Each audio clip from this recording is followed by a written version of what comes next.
Caitlin Clark and Angel Reese didn't need long to remind the world why they've become two of the most talked-about athletes in women's basketball today. With emotions running high, energy surging through the arena, and eyes from across, the globe locked in on Gainbridge Fieldhouse. The rivalry between Clark and Reese reignited like a storm breaking loose on a calm day. It wasn't just a game. It was an emotional continuation of a saga that had already gripped the sporting world for over a year. And it unfolded with all the drama, fire, and physicality you'd expect from two players with a complicated history and a desire to dominate. From the opening whistle, the tension in the air was unmistakable. It crackled like electricity, buzzing through the fans who had packed the arena to the rafters, many clad in the gear of their chosen hero. On one side, a wave of Clark jerseys rippled. Through the crowd, her fans eager to see the sharpshooting phenom make her mark in what's expected to be a breakout sophomore campaign. On the other, the supporters of Angel Reese, the unapologetically confident, physically imposing forward, stood just as tall and vocal, ready to cheer their girl on through every rebound, every stare down, every point made. Everything about this matchup was different. This wasn't just the Indiana Fever versus the Chicago Sky. This was something far more personal, far more compelling. This was the collision of legacies in the making. And it didn't take long before the heat boiled over. The moment that lit the spark came with 4:38 left in the third quarter. The scoreline was leaning in favor of Indiana, but the game was still very much alive. That is, until it wasn't. Not in the same way, at least. Reese, battling underneath the rim in the paint, muscled her way in for an offensive rebound. As she secured the ball, preparing to go back up, Caitlin Clark, who has never been one to back down from a physical contest, came crashing in and slapped her hard across the arm. The contact was sharp and clean in its intention, but it was enough to knock Reese off her balance and send her sprawling to the hardwood. The ball skidded away, and a murmur rolled through the crowd that quickly escalated into a full-throated roar. Angel didn't stay down for long. In fact, she sprang up almost immediately, not with pain, but with fury. Her face flushed with rage and frustration, she stormed toward Clark with fire in her eyes. It wasn't just the foul, it was everything.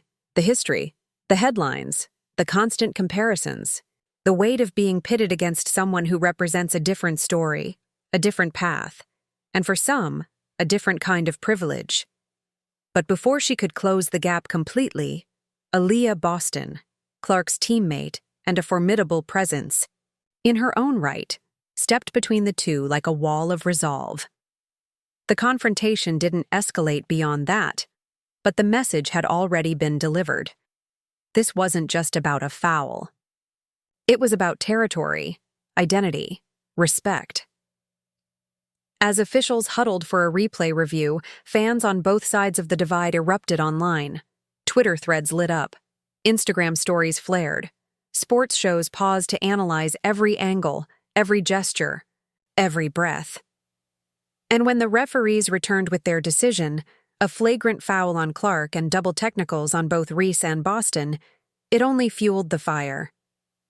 It was Clark's third personal foul, and yet the energy in the arena suggested something much deeper was happening than simple basketball statistics. In a live interview moments later with ESPN, Caitlin Clark remained composed, offering a calm, if slightly icy defense of her actions. She didn't back down, nor did she apologize. "It's just a good take foul," she said, shrugging it off with the cool detachment of someone who's been in the spotlight long enough to know how to handle scrutiny. "You know, either Angel gets a wide-open 2 points or we send them to the free throw line. Nothing malicious about it. It's just a good take foul. Every basketball player knows that." But the crowd had already chosen sides. When Angel Reese stepped to the line and missed her first free throw, the roar from the Fever faithful was deafening.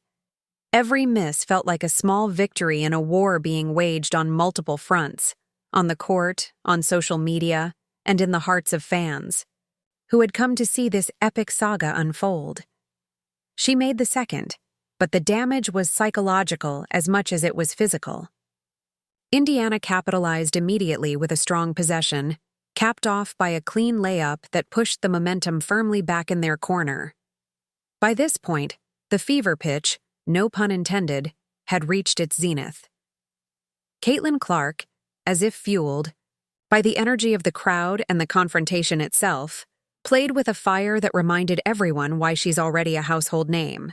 By halftime, she'd tallied 12 points, 4 rebounds, 3 assists, and matched her career high with 3 blocks.